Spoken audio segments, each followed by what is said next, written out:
I speak today not as one voice, but as the echo of many, as the herald of truth, and as a vessel for the divine will. In this moment, let us cast away illusion. Let us stand firm in the light, and let us open ourselves to the wisdom that have been ordained from the beginning of time. May these words awaken, may they empower, and may they serve as a beacon for all who seek the path of righteousness and ascension. The time is now, the calling is clear, let us begin. Fellows, friends, human travelers, and the like, we gather today to confront a shadow that lurks within our society, a force that can twist the noblest of intentions and corrupt the purest of hearts, the love of money. It is a subject often whispered, rarely shouted, yet its influence permeates our lives, shaping the choices and at times shadowing our very souls. The pursuit of financial security, of a comfortable existence, is understandable, even commendable at times. But when that pursuit morphs into an insatiable hunger, a relentless craving for more, it becomes a dangerous obsession. It becomes a love that breeds not joy, but avarice. Think of the insidious ways this love can manifest. It begins suddenly, with small compromises, with the bending of ethical lines, a slight exaggeration on a resume, a minor tax evasion, quiet acceptance of the ill-gotten gains. These seemingly insignificant transgressions erode our moral compass, paving the way for more insignificant betrayals. And then the unthinkable happens. The love of money can drive us to betray those we hold dearest. It can turn family against family, friend against friend.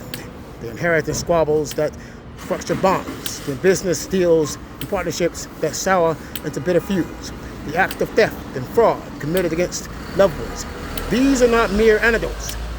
They are the tragic consequences of a love that knows no bounds. Imagine the parent who sacrifices their child's well-being for a lucrative business deal, the sibling who steals from their own flesh and blood, the spouse who embezzles from their partner's savings or petty cash. These acts, driven by the relentless pursuit of wealth, leave scars that run deeper than any physical wound ever would. They shadow trust, destroy relationships, and leave behind a trail of emotional devastation. But when the most profound damage is not the external consequences that happen, no, but the internal corrosion. The love of money can slowly, insidiously destroy the inner soul. It replaces empathy with greed, compassion, and calculation, and integrity with opportunism. It creates a void within, a spiritual emptiness that no amount of material wealth can ever fulfill. The constant striving for more, the endless comparison with others, the fear of losing what we have. These create a state of perpetual anxiety, a relentless cycle of dissatisfaction and devastation. We become slaves to our possessions, prisoners of our own desires. The soul, once vibrant and alive, becomes withered and hardened. The capacity for joy diminishes, replaced by a gnawing sense of unease. The ability to appreciate the simple beauty of life, the warmth of human connection, fades into the background, overshadowed by a relentless pursuit of financial gain.